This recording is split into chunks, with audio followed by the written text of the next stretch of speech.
Alright, I'm back with another Twins recap video. This time I'm going to be recapping the Twins vs. Guardians series that just happened. It was supposed to be one of the most important series of the season so far for the Twins.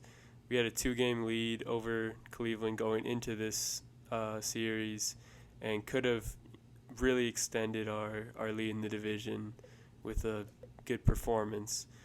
But unfortunately, we did not, and it did not go very well. So I'm just going to go through all the games and kind of recap each game and then give my thoughts at the end. The first game was on Monday. We started off great. Both the offense and defense showed up and played really, really well.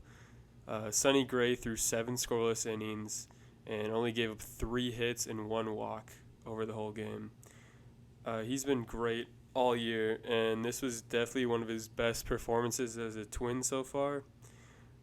Cotton came into the game after Gray and pitched the 8th and 9th, and only gave up 1 run. The offense also looked really good this game, we scored 11 runs. Kirilloff, Gio, and Gary all shined. They batted a combined 9 for 13 and batted in 7 runs. Nick Gordon and Carlos Correa also contributed by each hitting a home run, and it was just an all-out dominant game for the Twins, which, it was a great way to start it off. Game 2 was a doubleheader, or there was a doubleheader on Tuesday. We had another great performance by our starting pitcher. That was Devin Smeltzer that game. He went 6 innings and only gave up 1 run on a really bad miscommunication by the defense. There was like a fly ball that dropped basically in between Kirilloff and Kepler. I don't know why neither of them tried to catch it, but whatever. Unfortunately, our offense did not show up in this one, and we only scored 2 runs after a Celestino RBI triple and a solo home run from Correa in the 8th inning. Pagan came into the game in the 8th inning and immediately gave up a couple hits and blew the lead, which lost us the game. But Pagan's been very frustrating this year. He has not looked great. Some nights he closes it out. Other nights he lets runners on and then somehow gets out of it. But that game, let runners on and couldn't close it out. And that's only the first game Pagan screwed up in the series, but whatever. We'll get to that in a second. For Game 3, Josh Winder started and gave another strong performance. He pitched 6 scoreless innings and only gave up 4 hits. The offense played a lot better in this game as Polanco, Miranda, and Buxton all homered. This was Buxton's 20th home run in the season, and he now has a new career high, which is a good sign for how we've been managing him this year, that he hasn't been hurt for an extended period of time yet. Correa also had a solid game. He drew 3 walks and scored on a triple from Arraez. It was a good bounce-back win after the loss earlier in the day, and gave us a 2-1 lead in the series. But then we get to Game 4. This one was very frustrating. Dylan Bundy started the game okay. He pitched 5 innings, gave up 3 runs, only 2 of them earned. The Twins then tied the game in the top of the 6th after Kirilloff and Urshela went back-to-back home runs. Thielbar, Jax, and Duran came in to pitch the rest of the game and didn't give up any runs, so it sent the game to extras. Correa came up huge on a super clutch hit that scored Buxton from third, and then Kepler hit a home run next at bat to extend the lead. But then Pagan came into the game to pitch the bottom half of the 10th with a 3-1 lead or 3-run lead. He immediately gave up a couple hits, walked a guy, I think, and he was he was pulled for Cotton, who then gave up a walk-off home run.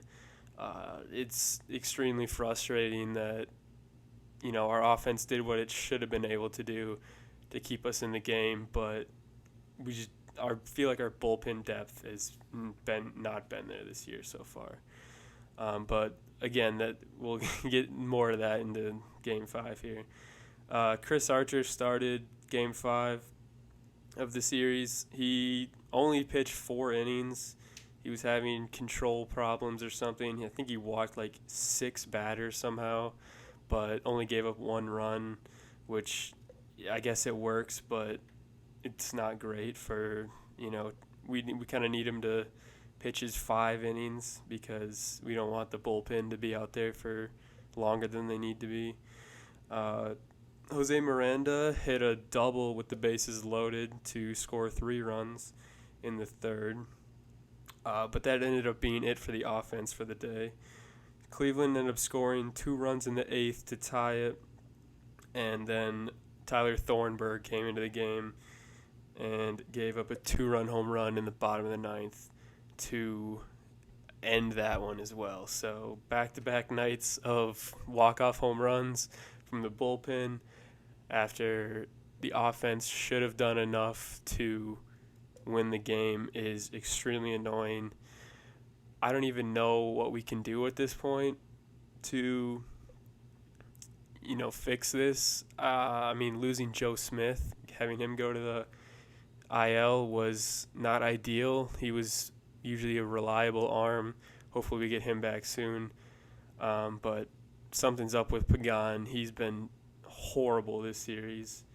I think I saw that he's only retired 1 batter and given up 4 or 5 runs in his last few games versus Cleveland.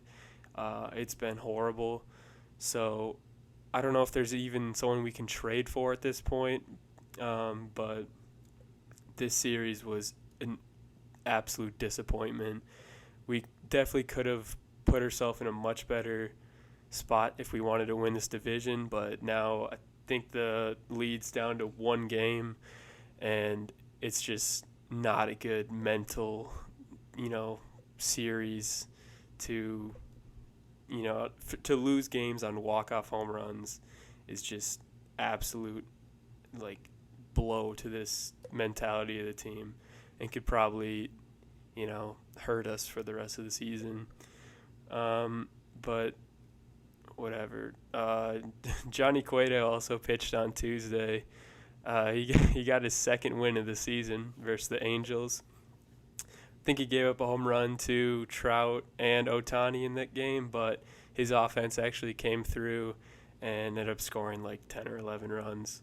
So he was able to earn his 2nd win of the season, which is fine, but his losses, I blame the offense for those. It wasn't his fault. But hopefully he can win some more games. So, I don't know, his stats look better. But, yeah, I had to do a recap after that horrible series. So, yeah.